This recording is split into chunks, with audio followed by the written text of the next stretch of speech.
Assalamualaikum warahmatullahi wabarakatuh. Perkenalkan, nama saya Damayanti, NIM 1918118. Pada pertemuan kali ini, saya akan menjelaskan sedikit mengenai abstraksi data. Pengertiannya, dalam ilmu komputer, abstraksi adalah proses representasi data dan program dalam bentuk sama dengan pengertiannya, dengan menyembunyikan rincian atau detail implementasi. Abstraksi mencoba menyembunyikan detail agar programmer dapat berfokus pada konsep tertentu saja pada satu waktu. Dengan kata lain, abstraksi data adalah gambaran umum untuk melihat data dalam sebuah sistem basis data. Nah, di sini ada 3 level abstraksi data. Yang pertama ada physical view, merupakan level terendah dalam abstraksi data yang menunjukkan bagaimana sesungguhnya suatu data disimpan, berapa banyak bit yang digunakan untuk sebuah pernyataan. Pada lapis inilah struktur data dijabarkan secara rinci. Pada level ini hanya developer yang bisa melihatnya. Contohnya seperti pada tabel di bawah ini. Yang kedua ada conceptual view. Lapis konseptual lebih tinggi dari lapis fisik. Ini tadi merupakan lapis fisik. Lapis ini menunjukkan data apa saja yang sesungguhnya disimpan pada basis data, dan juga menjelaskan hubungan-hubungan antar data secara keseluruhan.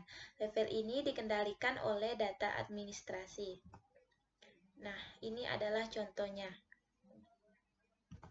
Yang ketiga ada external view. Lapis tertinggi pada abstraksi data. Lapis ini menunjukkan data apa yang ingin user lihat, tetapi tidak semuanya ditampilkan. Misalnya seorang mahasiswa ingin melihat datanya, tetapi dia tidak dapat melihat data dosen maupun data mahasiswa lainnya. Level ini adalah level untuk menyederhanakan interaksi antar pemakai atau user dengan sistem. Yang selanjutnya ada model skema basis data. Yang pertama ada model hierarki, seperti pada contoh yang di bawah ini. Model hierarki itu yaitu field atau record akan diatur dalam kelompok-kelompok yang berhubungan, menyerupai diagram pohon, seperti ini tadi.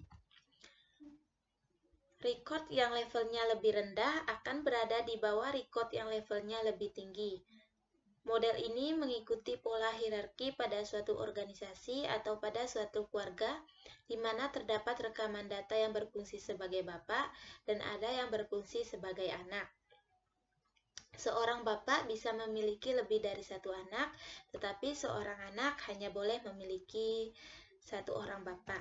Seperti dosen, misalkan dosen di sini berlaku sebagai bapaknya, dan Widya sama Lydia berlaku sebagai anaknya. Tetapi Widya dengan algoritma dan C++, Widya berlaku sebagai bapaknya, dan algoritma dan C++ berlaku sebagai anaknya, dan seterusnya. Yang kedua ada model jaringan, seperti pada gambar di bawah ini. Model database jaringan merupakan pengembangan dari model database hierarki, di mana kelemahan yang ada pada model database hierarki yaitu ketidakmampuannya dalam mengelola hubungan banyak ke banyak atau sering disebut dengan many to many, telah dapat diatur dengan model database jaringan ini. Konsep database jaringan mirip dengan database hierarki, tetapi setiap record child atau level lebih rendah dapat memiliki lebih dari satu orang bapak atau lebih dari satu record parents. Yang ketiga ada model relasi, seperti pada gambar di bawah ini. Model database relasional adalah model basis data yang menggunakan tabel dua dimensi yang terdiri dari baris dan kolom untuk menggambarkan sebuah berkas data. Database relasional bekerja dengan menghubungkan data pada file-file yang berbeda dengan menggunakan sebuah kunci atau elemen data yang umum. Mungkin hanya itu yang dapat saya sampaikan pada materi ini mengenai abstraksi data. Kurang lebihnya saya mohon maaf. Wabillahi taufiq wal hidayah. Wassalamualaikum warahmatullahi wabarakatuh.